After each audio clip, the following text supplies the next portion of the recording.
Anime isekai lawak terbaik Konosuba kembali hadir di musim perilisan anime Spring 2024 dengan musim ketiganya.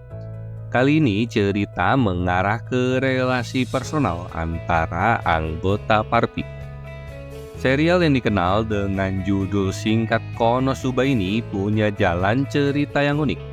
Party yang biasanya diisi oleh orang-orang hebat malah beranggotakan orang-orang aneh, termasuk Sato Kazuma, karakter utama yang payah dan mesum. Kazuma dikelilingi oleh para wanita yang sama settingnya dengan dirinya. Ada Aqua yang merupakan dewi air dari agama Eksis, yang dipaksa turun ke dunia dan ternyata ia merupakan perempuan yang ceroboh dan suka mabuk. Kemudian ada Megumin yang merupakan seorang penyihir api yang amat ditakuti karena kekuatan ledakannya yang amat dahsyat. Meski itu membuat energinya habis seketika. Terakhir ada Darkness yang berperan sebagai tank yang siap menjadi tameng dari serangan musuh, yang ternyata malah ia nikmati karena dirinya adalah seorang masokis. Musim ketiga tayang pada Spring 2024 ini, tepatnya sejak 10 April hingga 19 Juni kemarin. Bertajuk Konosuba God's Blessing on This Wonderful World, musim ini mengadaptasi volume ke-6 dan ke-7 dari light novel berjudul sama karangan Natsume Akatsuki dan diilustrasikan oleh Kurone Mishima. Sebagaimana musim pendahulunya juga, film ataupun OVA dan spin-off Konosuba Season 3 pun mendapatkan apresiasi yang baik. Berikut ini beberapa faktor yang membuat musim ketiga ini lebih spesial.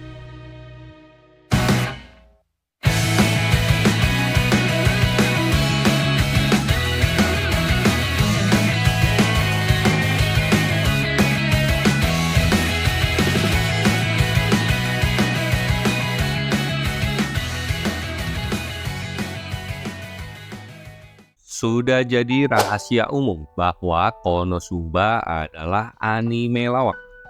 Namun musim ketiga ini agak beda karena ceritanya dibuat lebih emosional.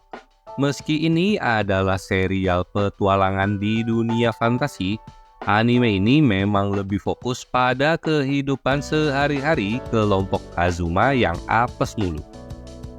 Pada season 1, Raja Iblis sudah dikalahkan dengan cara yang konyol.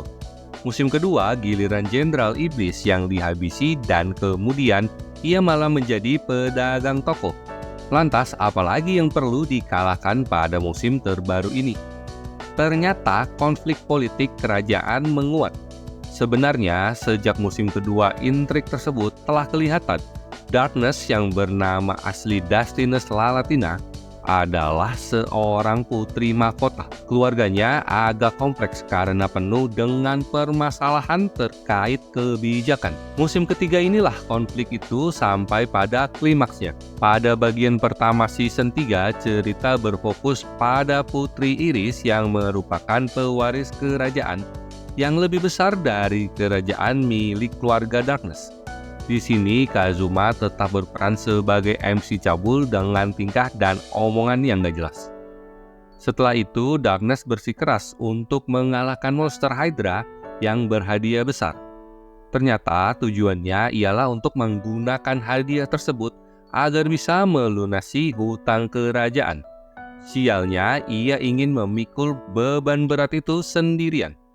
Ia pun lari meninggalkan kawanan dan terpaksa dijodohkan dengan raja sebelah yang mesum. Kazuma, Aqua, dan Megumin tentu tidak terima dengan keputusan sepihak rekannya itu.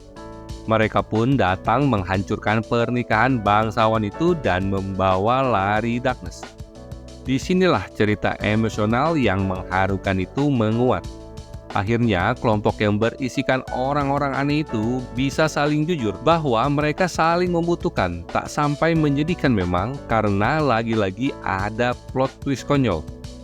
Ayah dari Darkness hingga situasi politik di sana ternyata dimanipulasi oleh seorang Jenderal Iblis. Tampaknya musim keempat akan lebih serius karena Jenderal Iblis yang satu ini digambarkan lebih serius ketimbang Jenderal Iblis Vanir yang dikalahkan pada musim sebelumnya. Terlepas dari itu, relasi keempat karakter utama sebagai kelompok makin utuh karena kedekatan personal mereka semakin terbentuk. Sedikit disinggung di atas bahwa ada Putri Iris yang cukup mendapatkan panggung di musim ketiga ini. Ia digambarkan sebagai gadis remaja yang lugu dan anggun, bak putri kerajaan sungguhan. Kita bisa memasukkannya sebagai waifu baru serial ini karena ia secara perawakan mirip Megumi, tapi versi yang lebih normal. Walaupun begitu, Konosuba Season 3 adalah panggung milik Darkness. Kita kembali diperlihatkan bagaimana Putri Lalatina itu bersikap seperti seorang bangsawan. Tak lagi bersikap aneh, ia tampil lebih kalem dan memberikan kesan bagi penonton. Bahkan akibat perjodohan yang tak diinginkannya, ia pun menangis. Kaget juga melihat ia ternyata bisa menangis secara haru karena terpaksa meninggalkan teman-temannya. Akhirnya, Darkness si Crusader masokis bisa juga menjadi perempuan yang diidam-idamkan. Padahal melihat sejak awal cerita, pengembangan cerita karakter berambut kuning ini tak terlalu baik. Namun, musim ketiga inilah jadi panggung bagi dirinya untuk tampil. Yap, Darkness beneran jadi putri di musim ketiga. Konosuba punya lawakan yang khas. Seperti plot twist nggak jelas dari setup yang mengejutkan, tapi ternyata konflik itu disebabkan oleh hal yang remeh. Selain itu, kebodohan para karakternya juga sudah menjadi ciri khas. Yang paling khas ialah kemesuman Kazuma. Sifat mesum dan payahnya ini terus terlihat di sepanjang episode, termasuk pada musim ketiga ini. Meskipun leluconnya tetap mengocok perut, sayangnya lawakan tersebut jadi repetitif. Kita sudah bisa menebak bahwa kekecauan yang terjadi hingga menyebabkan bencana atau memancing amarah warga kota tak jauh dari sikap ceroboh Aqua. Begitu juga dengan jurus ledakan Megumin yang membuat kelompok ini terus miskin karena harus menanggung ganti rugi. Darkness walau di musim ini beneran jadi putri, tetap seorang masokis. Malahan lawakannya ini jadi berlebihan karena diulang-ulang. Kazuma memang punya berbagai cara untuk bisa melancarkan rencana piciknya. Namun rencana hanyalah rencana karena ia sendiri tak bisa menghadapi meskipun punya kesempatan. Hal itu lagi-lagi karena sifat payahnya. Beberapa skenario buruknya pun bukan yang khas karena kita bisa temukan di banyak serial lain. Jadi lelucon Konosuba tampaknya meski di-upgrade walaupun tetap menghibur. Lawakannya jadi repetitif dan mudah ketebak.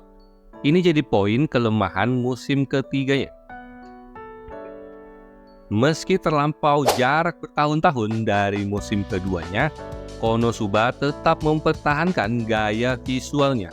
Walaupun begitu, musim ketiga ini ada perubahan kualitas grafis menjadi lebih baik.